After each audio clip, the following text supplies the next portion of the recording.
Planet Bumi dan planet Mars. Tentang berbeda namun saling ketergantungan dan saling membutuhkan.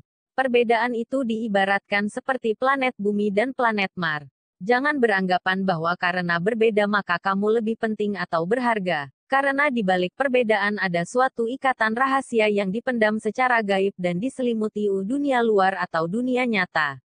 Jadi secara kasat mata maka kamu akan melihat suatu perbedaan yang sangat dahsyat dan serasa tak ada saling menguntungkan atau saling membutuhkan. Namun di balik itu semua ada sesuatu yang menarik, yaitu saling ketergantungan satu sama lain. Sama seperti perabot tubuh manusia yang punya peranan yang sangat penting untuk tubuh. Dan tak bisa dipisahkan. Karena bila dipisahkan akan dikatakan sudah cacat atau tidak normal. Demikian segala hal dalam segenap isi dunia ini, dengan beragam perbedaan dan fungsi namun tak satu pun dapat berdiri sendiri. Contohkan agama. Ada beragam agama di muka bumi, dengan beragam kisah dan pengalaman spiritualnya, namun semuanya satu tujuan di dalam Tuhan.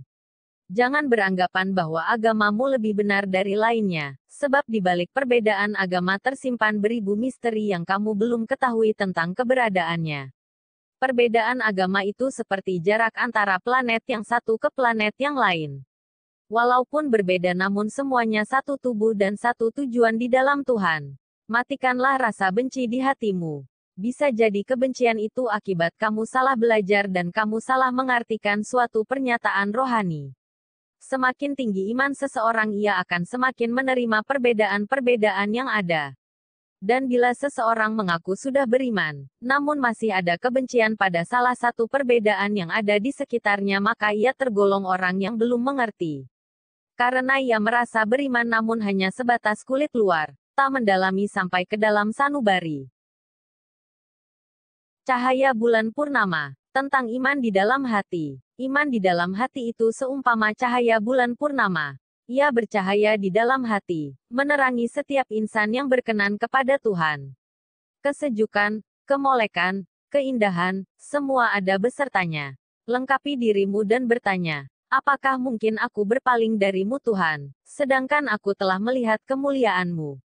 Tidak mungkin engkau berkata dalam hati bahwa ia adalah terbaik namun engkau tidak, karena di dalam hati setiap orang akan mengetahui tentang dirinya sendiri, seberapa besar iman dan kepercayaan yang ia miliki. Andaikan dirimu baik dan berpengalaman dalam bertingkah laku sewajarnya manusia normal, maka kamu akan mengerti tentang beriman yang benar. Jangan jadikan dirimu teladan yang brutal tetapi kebaikan hati dan kesejukan jiwa yang harus engkau terapkan. Memang engkau tak mau satu pun tahu tentang kebaikanmu ataupun keburukanmu, karena kehendak Tuhan siapa yang tahu dan kebaikan Tuhan siapa yang mengerti. Ambilkan diri menjadi cahaya bulan, menerangi setiap insan dengan beragam perbuatan baik dan kemauan yang bersih. Karena di dalam kebaikan hati tersimpan beribu-ribu bahkan berjuta-juta pengalaman mengesankan tentang perbuatan Tuhan. Apakah ketulusan itu? Ketulusan adalah kehendak untuk melakukan sesuatu tanpa adanya rasa paksaan dari pihak lain. Lihatlah arah jarum jam yang terus berputar sesuai arah yang telah diterapkan. Ia tidak akan berbelok ke kiri atau kemanapun ia menghendakinya sendiri, melainkan ia akan melalui apa yang telah ditetapkan. Ketulusan jiwa dan raga adalah melepaskan segala kemauan sendiri dan mengikuti apa yang dikehendaki oleh Yang Menciptakan. Bila engkau menyimpang ke arah yang tak dikehendaki maka, kamu akan sama seperti jam yang mati atau rusak. Setiap tindakan ada tolak ukur dan ketetapan yang telah tergariskan di dalam hati dan pikiran. Yang akan tersalurkan melalui naluri untuk merasakan hal-hal yang positif dan negatif, kemudian akan termasyurkan dalam perbuatan. Tindakan kita akan menjelaskan secara fisik tentang bagaimana kemampuan yang sudah kita bina untuk berjalan bersama Tuhan. Lakukanlah apa yang hendak kamu lakukan dengan tulus. Jangan ada keinginan-keinginan lain yang bertentangan dengan yang seharusnya. Di saat kamu berbuat sesuatu arahkanlah pikiranmu kepada Tuhan, dan arahkanlah pikiranmu kepada sisi kemanusiaan. Karena di situ kita akan menemukan posisi yang pas untuk menempatkan diri sebagai orang beriman. Jangan berkata engkau sudah beriman namun masih ada keinginan dan kebutuhan lain yang belum tersampaikan. Ketulusan jiwa dan raga berarti kebahagiaan sorga secara daging dan secara roh harus tersampaikan. Tanah yang subur dan benih jagung. Tentang iman dan pengharapan. Iman dan pengharapan itu ada keterkaitan. Sama seperti tanah yang subur dan benih jagung yang siap untuk ditanam. Tanah yang sudah diperhatikan tingkat kesuburannya itu sama seperti iman manusia yang sudah terjaga dan terpantau tentang sikap, sifat dan tingkah laku yang wajar sebagai manusia beriman. Pengharapan itu diibaratkan benih jagung yang siap untuk ditanam. Bila tanah subur telah tersedia, maka niscaya hasil panen jagung pun tak akan mengecewakan. Bila iman sudah terpupuk maka niscaya segala pengharapan akan terpenuhi. Di saat benih jagung sudah dibenamkan di dalam tanah hari ini, bukan berarti esok harinya langsung dipanen hasilnya, karena harus melalui suatu proses dan waktunya telah ditentukan. Sama juga bila beriman, hari ini engkau merasa nyaman karena menjadi lebih dekat dengan kehendak Tuhan, namun bukan berarti kehendak dan keinginanmu akan terkabulkan begitu saja.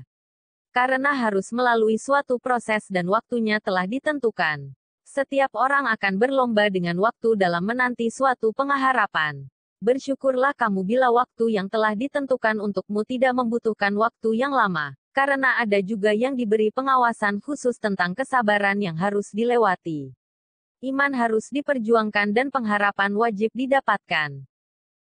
Burung dalam sangkar, tentang anak pilihan atau utusan Tuhan. Bukannya dibayangkan kalau kamu atau aku terpilih menjadi anak pilihan atau utusan Tuhan, yang menyuarakan suara Tuhan. Memang semua orang adalah anak-anak Tuhan, namun disebut anak pilihan atau utusan Tuhan, sebab ada keistimewaan tersendiri. Tuhan tidak akan menyatakan suaranya satu persatu untuk setiap orang, namun ada utusan yang akan ditetapkannya. Aku utusan Tuhan, seperti burung di dalam sangkar yang tak bisa berbuat apa-apa, kecuali diatur dan dikendalikan secara mendetail oleh pemilik hidupku. Jangan pernah kamu berkata menjadi utusan Tuhan itu menyenangkan dan patut aku perjuangkan, itu tidak mungkin terjadi. Sebab utusan Tuhan datangnya dari keinginan Tuhan sendiri yang akan membentuk. Entah menderita atau kesenangan yang didapat, semua ada batasnya. Air mata menetes tak dihiraukan. Perjalanan panjang ditempuh tanpa pamrih. Mau menerima didikan atau tidak tetap harus dijalani. Penderitaan yang didapat tak separuh bagian pun dari penderitaan orang lain. Semakin engkau menderita batin, semakin pula engkau akan mengerti arti pengorbanan. Jadilah Tuhan dalam hidupku Tuhan Yesus. Ku tak mau Tuhan lain berkuasa atas hidupku. Membawaku ke liang kubur yang tak menentu arah masa depan. Akulah perjaka muda yang pandai menjaga diri dari segala amukan masa dunia ini, tentang kejahatan dan dosa. Aku ingin seperti Engkau Yesus berkuasa dalam kesendirian, bernaung dalam keimanan.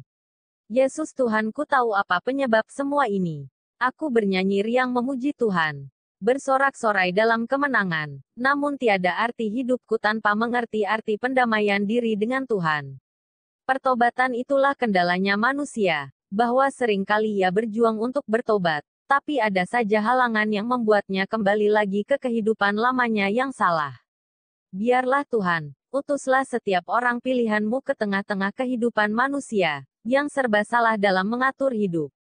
Biar menjadi contoh teladan yang pas tentang hidup yang benar. Utusan Tuhan walaupun dalam kehidupan kesehariannya tak semenarik keistimewaan manusia lainnya, ia menjadi lebih prioritas Tuhan dalam perkembangan pola pikir dan tingkah laku yang patut dijadikan contoh dan teladan. Ia jahat tetapi ia baik. Ia baik tetapi ia jahat. Ia sedih tetapi tetap bahagia. Ia bahagia tetapi ada kesedihannya. Ia bangga tetapi ada kekurangan. Ia menderita namun dipertahankan dengan kesabaran. Ikan dan air. Tentang hidup yang benar. Pola hidup yang benar perlu diajarkan kepada diri sendiri. Apakah mungkin ikan akan hidup tanpa air? Atau dapat berkatalah kamu, hai ikan-ikan aku hendak mengulitimu dan membuangmu ke dalam api dapur. Ikan dan air, apalah daya bila tiada air, dan apalah daya bila ikan tak mau bersemayam. Bukankah burung-burung di udara juga diberikan tempat untuk berpijak? Katakanlah, hai orang-orang yang berkepentingan baik, akulah orang terbaik yang patut dicermatimu. Jangan sungkan bila ingin bertanya atau memberi jawab. Aku adalah air, aku boleh dimilikimu. Aku tak bisa berbuat apa-apa untuk diriku, selain untuk kebersamaan kita. Mungkinkah aku dapat berkata, hai gunung dan batu, berangkatlah dari sini sebab aku ingin berdiam. Sejenak saja akan terpikir, tali menyambung sampai mana, tak diketahui asal mula mengenal usia. Apakah mungkin aku dapat bersesama dengan sesamaku, namun tak membutuhkan yang selainku? Pikirkan baik-baik, ikan tak akan suka dan manusia pun tak akan mau, bila semua sama-sama mengeri dalam hidup. Bukankah telah terpaparkan untukmu, apa yang hendak engkau tuliskan dalam kamus hidupmu? Aku hendak memuji Tuhan, sebab nama Tuhan harum tak bermawar.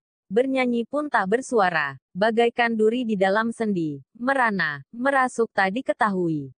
Bagaimana dibilang baik sedangkan yang dikehendaki Tuhanmu sendiri tak diketahui. Istimewakan diri dalam kemewahan, kesenangan, sebab kemalangan pun tak terlewat. Siapapun akan mengabadikan diri dalam kegegabahan untuk mencapai kemegahan. Puncakmu adalah kesenangan dan kerendahanmu adalah kemalanganmu. Biarkan diri bersedih tak ada guna.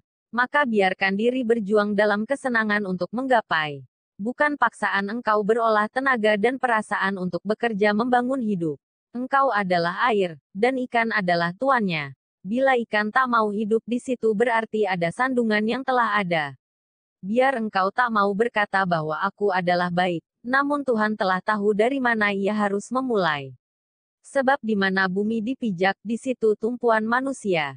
Di mana hidup dan bersemayam manusia, di situ tumpuan yang kokoh untuk bumi mempertahankan diri.